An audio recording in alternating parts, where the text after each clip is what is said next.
Hello दोस्तों, मैं अभय श्रीवास्तव। आप सभी का मेरे चैनल एम विद अभय पर स्वागत है। Articles and schedules in constitution, संविधान में अनुच्छेद और अनुसूची के आज 10 क्वेश्चन है जो कि लास्ट होंगे ये आर्टिकल्स एंड शेड्यूल्स के। मैं आपको बताता चलूं कि पिछली 2 वीडियोस मैंने अपलोड की हैं। उस वीडियोस में कुछ टेक्निकल लैग है। टेक्निकल लैग का मतलब हो गया कि क्या होता है कि टेक्नोलॉजी इतनी तेजी से काफ़ी बढ़ रही है और उतनी जल्दी से हम लर्न नहीं कर पाते हैं। कुछ इतनी सबको हर चीज़ के बारे में नॉलेज नहीं होती, इवन टेक्निकल लोगों को भी नॉलेज नहीं होती है। वो ऐप चूंकि जो मैं यूज़ कर रहा हूँ काफ़ी एडवांस ऐप है। ये अभी कुछ बहुत टॉप इंस्टीट्यूशन के लोग ये यूज़ करते हैं इस ऐप को, जिस ऐप पे मैं पढ़ा रहा हूँ। इवन टॉप 5 के लोग ही इस ऐप को यूज़ करते हैं। तो मुझे अभी इस पे लर्निंग में कुछ प्रॉब्लम आ रही। मैंने इसमें क्या है कि 5 मिनट से ज़्यादा ऐप नहीं बना सकते हैं इस ऐप में वीडियो। 2 वीडियो 5-5 मिनट में बना के मैं उसको ऐड करता हूँ। तो मैंने पिछली 2 वीडियोस में कुछ बाद में वो क्लिप दिखने लगती है क्योंकि मैं उसमें ऐड कर रहा हूँ, उसको मैं सीख रहा हूँ। मैंने अपलोड कर दिया है, लेकिन जो रेलिवेंट चीज़ें हैं वो आप उसको अडॉप्ट कर लीजिए, अदरवाइज उसको छोड़ दीजिए। धन्यवाद दोस्तों। आगे मैं बढ़ता हूँ।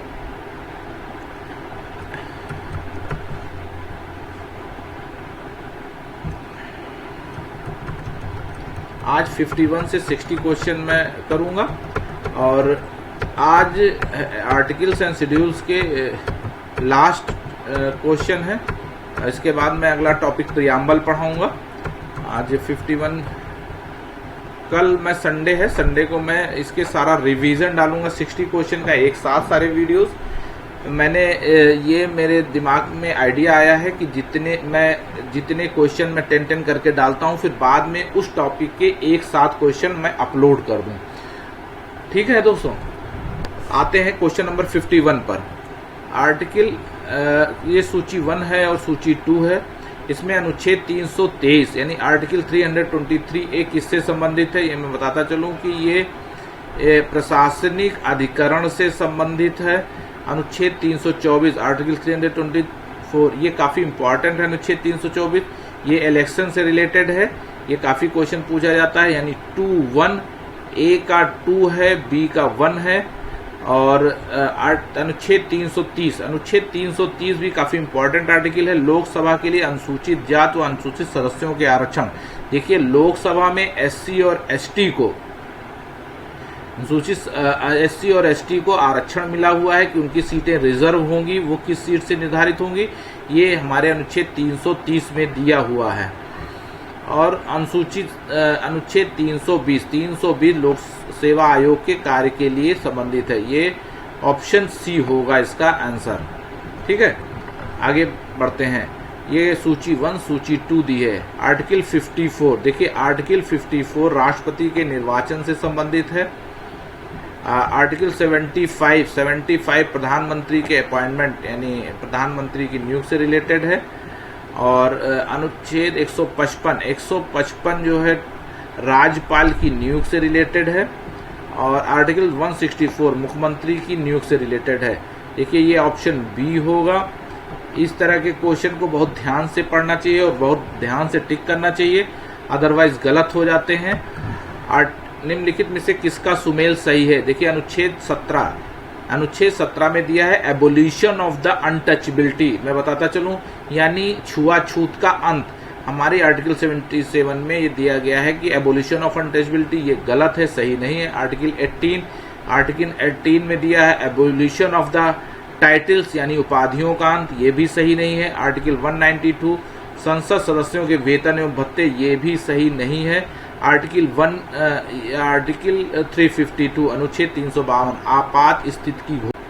क्वेश्चन नंबर 54 में सूची 1 सूची 2 है। देखिए, आर्टिकल 215 अनुच्छेद 215 जो है वो उच्च न्यायालय का अभिलेख न्यायालय होना है। अनुच्छेद 222 किसी न्यायाधीश का एक उच्च न्यायालय से दूसरे उच्च न्यायालय का स्थानांतरण से दूसरे उच्च न्यायालय में अंतरण से है। यानी कि कोई भी अगर केस चल रहा है तो एक हाई कोर्ट से दूसरे हाई कोर्ट में जा सकता है, दूसरे स्टेट में ट्रांसफर हो सकता है। अनुच्छेद 226 कुछ रिट निकालने की उच्च न्यायालय की शक्ति है। अनुच्छेद 227 सभी न्यायालयों के अधीक्षण की शक्ति है। ये ऑप्शन ए आंसर इसका होगा। देखिए ये जो क्वेश्चन है इसमें आर्टिकल जो आए हैं कुछ टफ हैं। ये राजस्थान पीसीएस का क्वेश्चन है। इस तरह के क्वेश्चन कम आते हैं, जो काफ़ी मतलब कि अगर इस तरह के क्वेश्चन गलत होते हैं तो आप घबराइए नहीं, क्योंकि इस तरह की आर्टिकल से इस तरह के इतने टफ आर्टिकल्स नहीं पूछे जाते हैं। आर्टिकल 76 भारत का न्यायवादी से रिलेटेड आर्टिकल है। अनुच्छेद 148 भारत का नियंत्रक एवं महालेखा परीक्षक से रिलेटेड है। अनुच्छेद 75(1) यानी 75(1) केंद्रीय मंत्रियों की नियुक्ति से रिलेटेड है। आर्टिकल 131 सर्वोच्च न्यायालय का क्षेत्राधिकार है। ये ऑप्शन बी इसका करेक्ट आंसर होगा। क्वेश्चन नंबर 56 देखिए, सूची 1 सूची 2 दी हुई है। इसमें विधि के सम्मुख समानता, देखिए विधि के सम्मुख समानता ये आर्टिकल 14 में दिया हुआ है। देखिए यहाँ पे क्वेश्चन थोड़ा सेटिंग में गलती हो गई, इसको यहाँ से होना चाहिए था जिससे क्वेश्चन मिलाने में सही होती। विधि के समक्ष समानता, देखिए ये जो है आर्टिकल 14 है। कार्य करने का अधिकार, देखिए कार्य करने का अधिकार जो है हमको आर्टिकल 41 में है। कार्य करने के सही और मानवीय स्थितियां ये जो है आर्टिकल 42 में है।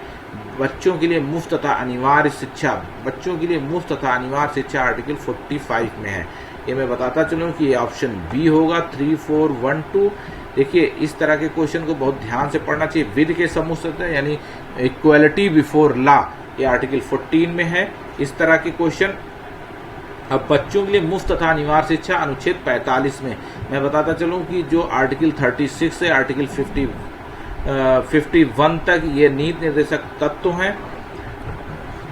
निम्नलिखित में से कौन सा एक सही सुमेलित है? कौन सा सही? देखिए संविधान का दूसरा भाग नागरिकता से संबंधित है। संविधान का तीसरा भाग मौलिक अधिकार से, ये दोनों गलत है। संविधान का चौथा ए यानी ये मौलिक कर्तव्य, ये सही है। और संविधान का पांचवा भाग राजकीय, ये गलत है। भारतीय संविधान का भाग 9 जो है पंचायतों से संबंधित है। भारतीय संविधान का भाग 8 जो है संघ क्षेत्र से रिलेटेड है। भारतीय संविधान का भाग 4A ये मूल कर्तव्य यानी 4 का मूल कर्तव्य से है। भारतीय संविधान का भाग 9 नगर पालिका से संबंधित है। तो ये देखिए भाग 9 3 और ये 3142 इस 3142 इसका सही आंसर होगा। मौलिक अधिकार, देखिए मौलिक अधिकार जो है हमारे ये मौलिक अधिकार भाग 3 में दिया हुआ है। मौलिक कर्तव्य ये हमारे भाग 4A में दिया है संविधान में। संघ ये हमारे भाग 5 भारत का आपात उपबंध भाग 18 में दिया हुआ है। ये ऑप्शन ए होगा। संविधान का भाग 15 ये आपको बताता चलूं कि ये निर्वाचन है। और संविधान का भाग 16 ये कुछ विशेष वर्गों के संबंध में विशेष उपबंध दिए हुए हैं।